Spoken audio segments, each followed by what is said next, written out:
La Société internationale Vritas Acadie présente le manifeste de Beaubassin, lu par de jeunes étudiants de la polyvalente de Caraquette.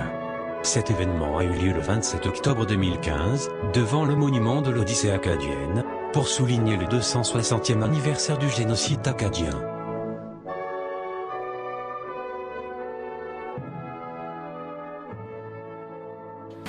Le manifeste Beaubassin, le 25 octobre 2002. 27 octobre 1755. Départ de Beaubassin de premier navire. Nous, Acadiens et Acadiennes, sommes les survivants d'un génocide.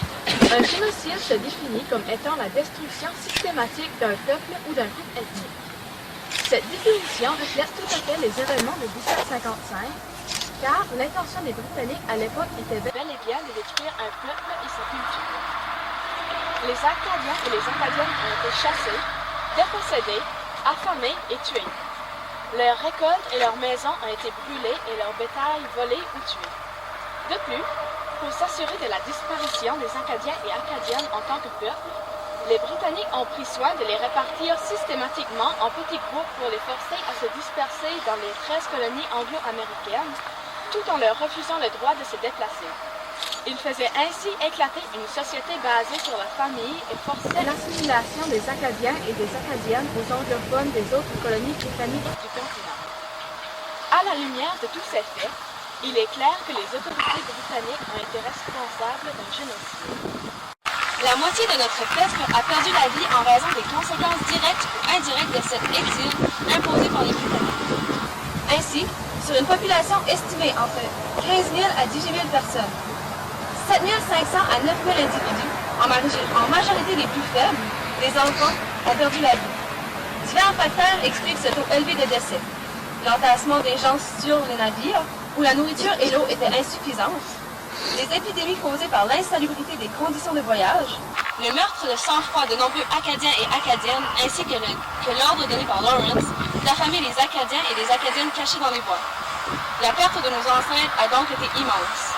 On les a dépossédés de leurs terres fertiles, de leurs biens, de leurs possessions, et ils ont dû subir l'éclatement de leur société, la désintégration de leur culture, ainsi que des pertes énormes en vie humaine.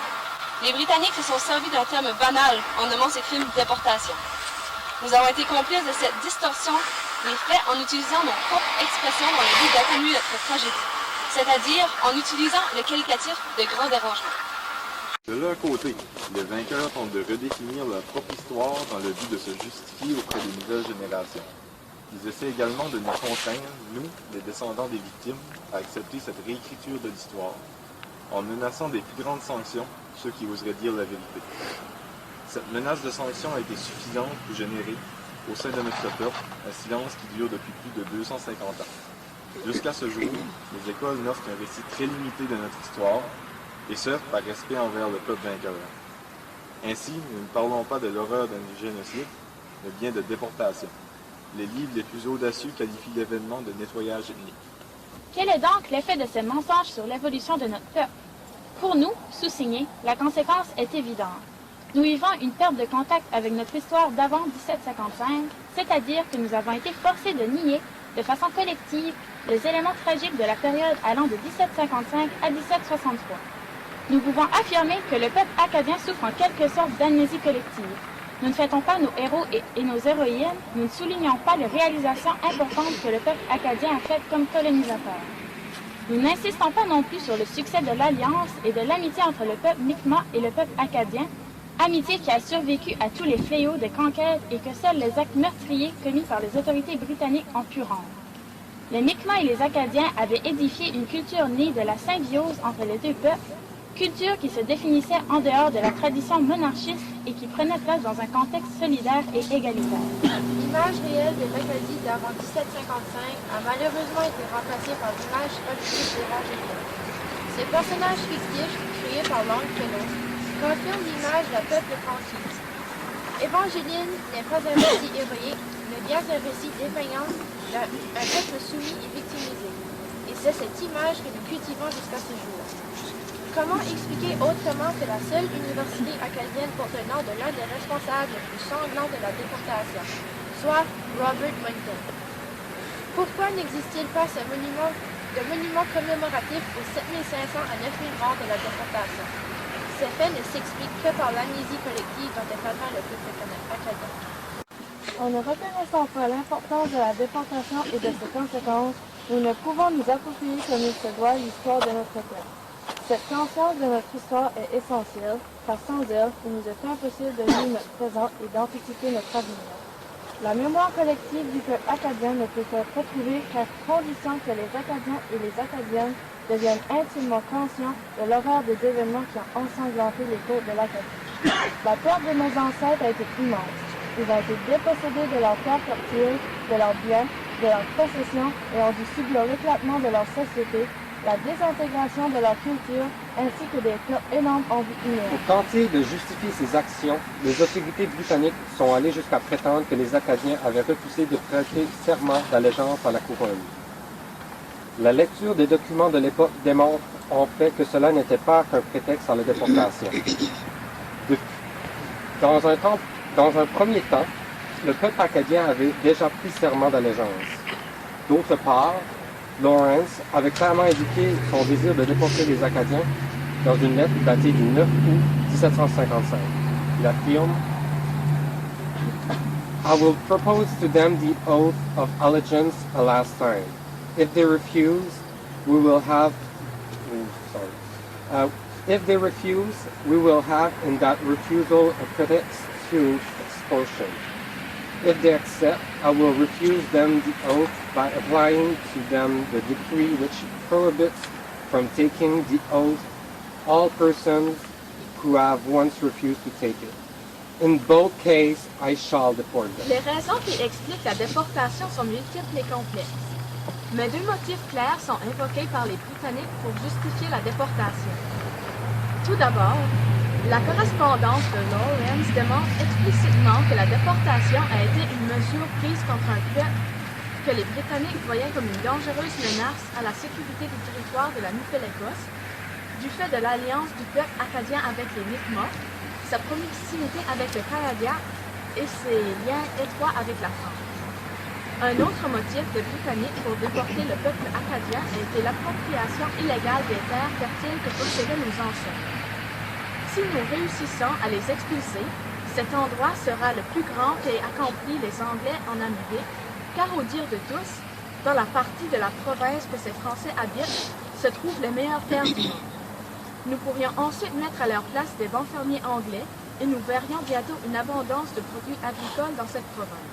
Mais, ce qui nous permet de réclamer justice, c'est que la déportation allait à l'encontre même de la loi britannique. Il est indéniable que la déportation était illégale, et ce, pour les raisons suivantes. Premièrement, en 1755, les Acadiens et Acadiennes étaient des sujets britanniques. En temps de paix, la loi stipule qu'on ne peut porter atteinte à leurs droits. Deuxièmement, toujours au point de vue de la loi britannique, le vol des terres acadiennes constitue aussi un acte illégal. Troisièmement, suite aux ordres de Lawrence, de nombreux Acadiens ont subi d'importants sévices et d'autres ont été exécutés. Finalement, suite à la rébellion armée d'une douzaine d'Acadiens, les Britanniques ont décidé de punir tout un peuple innocent, femmes et enfants compris, faisant ainsi de tous les Acadiens et Acadiennes un peuple de rebelles. Or, selon la loi de l'époque, seule la personne trouvée coupable d'un crime devait être punie. Pour nous, il est clair que la déportation était le résultat d'une action délibérée à l'encontre de toute convention politique et morale de l'époque, et dont l'intention était de punir un peuple qui était différent. Il est maintenant temps que le silence et les mensonges sur le génocide acadien cessent. Comme il nous est impossible de fonder notre essor sur l'image fictive d'Évangéliste, il est de première importance de revendiquer notre histoire dans sa totalité. Il nous faut donc redéfinir en termes corrects les événements de 1755 à 1763.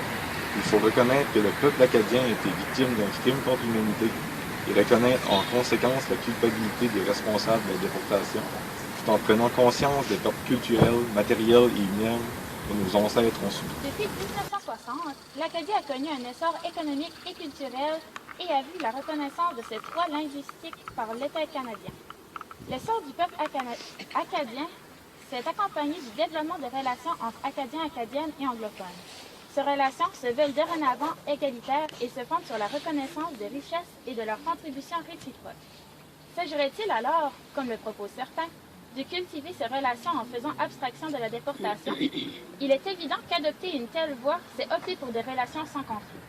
Pourtant, continuer dans cette voie, c'est aussi entretenir l'image du peuple acadien tel qu'il est symbolisé par l'image d'Évangélion. En procédant ainsi, nous ne serons jamais capables de nous percevoir comme des citoyens-citoyennes à part entière. Nous n'avons donc d'autre choix que de condamner les responsables de la déportation et de nous réapproprier notre histoire en commémorant les épreuves de nos ancêtres. Ce n'est qu'à ces conditions que nous pourrons assumer un statut véritablement égal au sein de notre pays multiculturel et multiethnique. Il faut toutefois rappeler que les anglophones, d'origine écossaise, irlandaise, anglaise ou autre, ont eux aussi à subir ce mensonge historique. Contre leur gré, ils ont été placés dans un système de relations inégales avec le peuple acadien, système qui a altéré le meilleur des deux cultures respectives. L'odieuse époque du maire Jones de Moncton n'est qu'un exemple parmi d'autres qui ont porté atteinte à l'honneur des anglophones des provinces maritimes. C'est pourquoi nous croyons que seule la réconciliation avec l'histoire traumatisante qui unit les communautés acadiennes, anglophones et amérindiennes permettra l'essor de cette folle communauté. Nous, Soussignés, déclarons donc que la période d'assujettissement et d'exil du peuple acadien est terminée et que nous sommes dorénavant prêts à reprendre notre place pleine et entière au sein de la famille canadienne. Nous, Soussignés, demandons, premièrement, au peuple acadien de se réapproprier son histoire, deuxièmement, que la mémoire des victimes de la déportation entre 7500 et 9000 morts soit honorée, troisièmement, que les responsables de la déportation soient déclarés coupables de crimes contre l'humanité, quatrièmement, au peuple anglophone et Mi'kmaq de participer à cette redécouverte de notre histoire commune, et finalement, que les peuples acadiens et anglophones reconnaissent ces actes génocidaires perpétrés par les Britanniques de 1755 contre le peuple Mi'kmaq.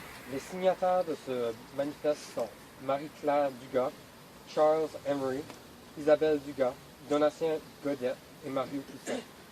Ce manifeste Beaubassin a été publié le 25 octobre 2002 dans l'Acadie Nouvelle et a été tiré du site web Cyber-Acadie, l'histoire acadienne au bout des doigts.